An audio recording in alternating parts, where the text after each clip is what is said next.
Hey everyone, this is Laurie Delk Radecki, and tonight I'm going to come to you with another one of my Laurie's lessons. This is lesson number 15, and the title of it is You Never Know the Whole Story Someone Else Was Carrying. And so, from these past ones, we talk about choosing faith, living with purpose, and hopefully learning a little bit more about ourselves and each other along the way. So, once again, today's title is You Never Know the Whole Story that Someone Else Was Carrying. Because most people don't walk around with a post-it note on their forehead, right? And even if they do tell you a lot of the story, or you think that you know most of the story, most of the time you don't. You probably don't even know half of it. And the older I get, the more I understand how true that is. Like, have you ever looked back at something from years ago and realized, wow, I didn't understand that at all when that was happening.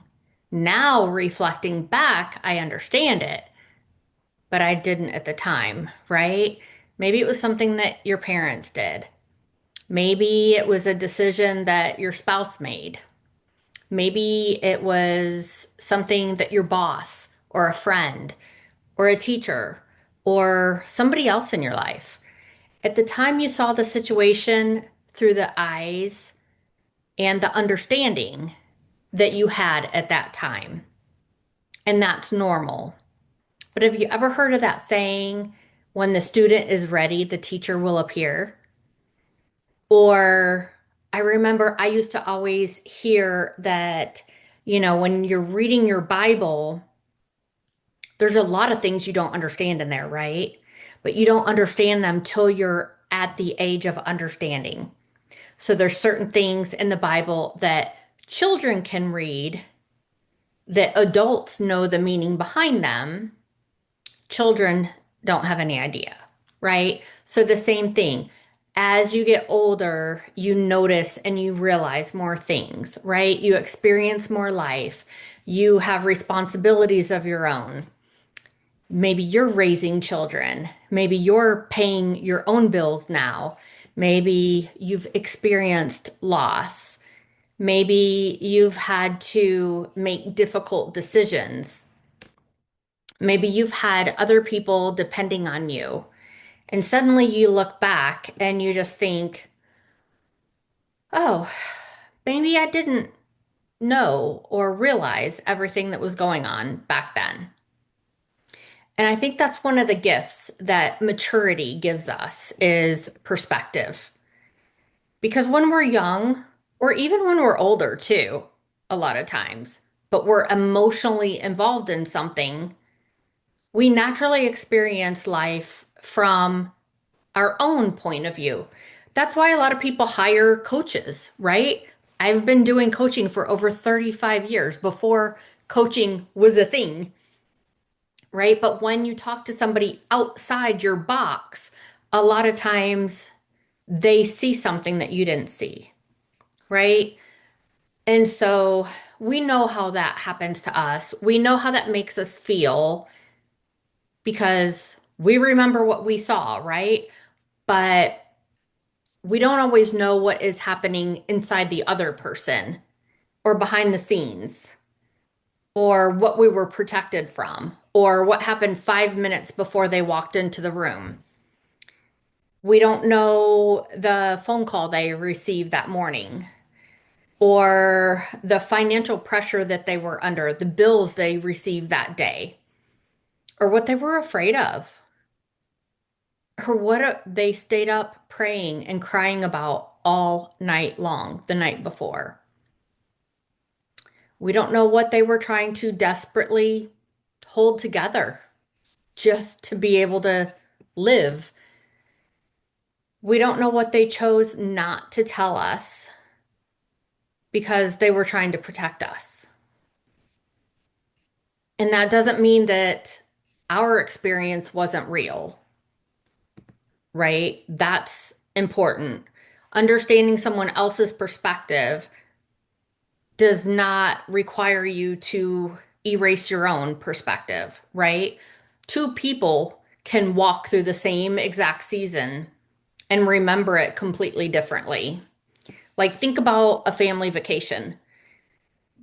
Years later, one person might say, that was the best vacation ever. I remember swimming. I remember laughing. I remember eating ice cream. And meanwhile, say mom remembers, I packed 6 suitcases. I forgot someone's shoes. I spent 12 hours in the car listening to everybody argue. Somebody threw up. I came home needing a vacation from the vacation, right? It was the same trip, completely different experience. And neither person is, lying.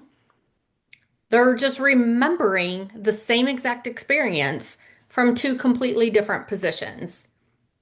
And obviously, that's a funny example, right? But the principle becomes more important when we're talking about difficult seasons. Like, sometimes we become so attached to our interpretation of what happened that we stop being curious about anyone else. We think, well, I know what happened. But maybe a better statement is, I know what I experienced, because there's a difference there, right? You might know your chapter, but without knowing everything that was written on the pages that someone else was carrying. And I've also learned that one of the most powerful questions that we could ask is, what might they have been going through that I didn't know about? And that question does not excuse bad behavior, ever. It doesn't mean that boundaries aren't necessary. It doesn't mean that something painful suddenly becomes okay. None of those things. It certainly doesn't mean that we have to pretend something didn't hurt. It just simply makes room for understanding. And understanding can change relationships. Because instead of thinking, why did they do that to me? Maybe we ask, what was happening in their life at that time? Or instead of, they should have done better, they should have known better, maybe we realize perhaps they were doing the best that they knew how to do with what they had at the time. And here's where this lesson could become challenging, because it's very easy to want other people to give us grace, right? But a lot of times it's harder to give grace to the person whose actions affected us. We want people to understand our intentions. We want them to know what we were carrying. And we want them to know that we weren't trying to hurt anyone. But if we want that kind of grace for ourselves, then we need to consider giving some of that grace to other people too, right? So think about it. Ephesians 4:2 says, with all lowliness and meekness, with long suffering, forbearing one another in love. I love that because relationships definitely require grace. Families require grace. Marriages definitely require grace. Friendships require grace. And parenting requires a lot of grace. Nobody gets every season right, right? Because none of us are perfect. Parents don't get it right all the time. Children don't. Spouses don't. Friends don't.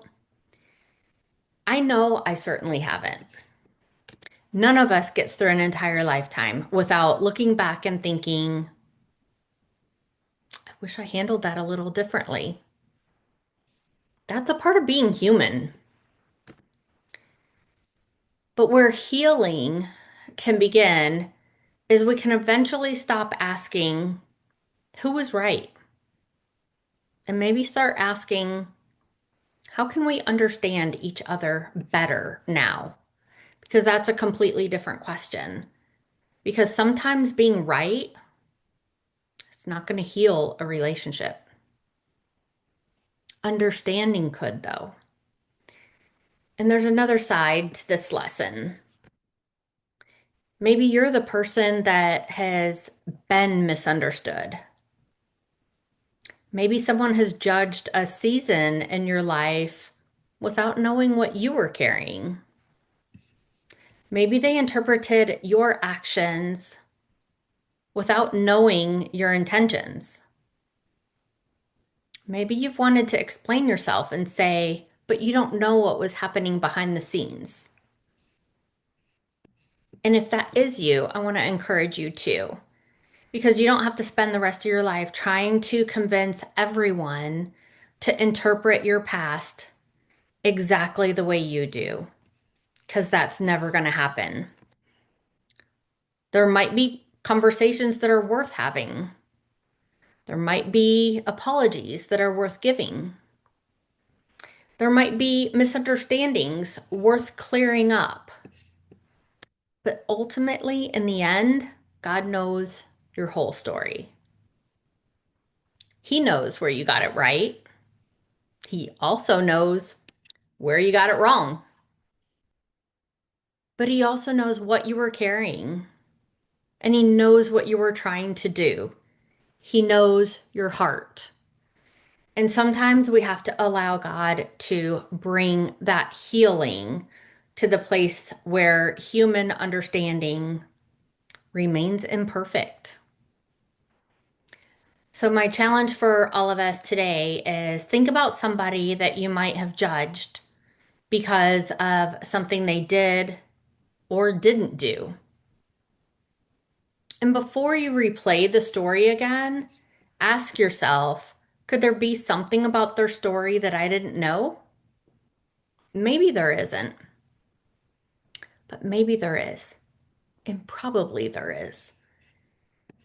Because usually everything that we think we know the whole story, we usually don't know at all.